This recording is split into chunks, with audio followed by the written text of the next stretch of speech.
Hello baby. কই তুমি? আমি তো শপিং এ আসছি। ও শপিং করতেছো? কার জন্য শপিং করতেছো? বাসা সবার জন্য শপিং করতেছি। তুমি কই? ও আচ্ছা আচ্ছা। আচ্ছা জান, তুমি কি পরে আছো? ব্ল্যাক কালার টি শার্ট আর আর একটা ব্লু জিন্স পরা আছি।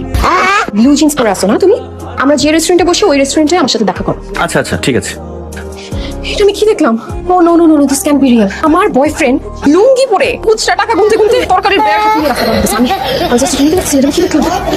ওর সাথে যদি আমার বিয়ে হয় তাহলে তো ও ঘরে বাইরে সব জায়গায় লুঙ্গি পরে ঘুরবে। আসলে রাতে কি হবে?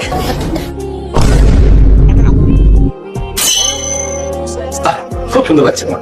তোমাকে অনেক সুন্দর লাগছে। ও মা, এটা কি করছো তুমি? কেন লুঙ্গি? পাশের ঘরে লুঙ্গি পরে আসছো কেন? বিয়ে হয়ে গেলে তো হানিমুনে যেতে হবে। হানিমুন কি করবো? আর কতক্ষণ লাগবে? আমাদের লেট হয়ে যাবে তো, ফ্লাইট মিস করবো জান। কিন্তু লুঙ্গি পরছো কেন তুমি? আরে আমি যাচ্ছি কেন? রিল্যাক্স করতে যাচ্ছি না? রিল্যাক্সের সঙ্গী লুঙ্গি। এই কি ব্যাপার জান, তুমি রেস্টুরেন্টে আসতে বলো? জান, নো ওয়ে।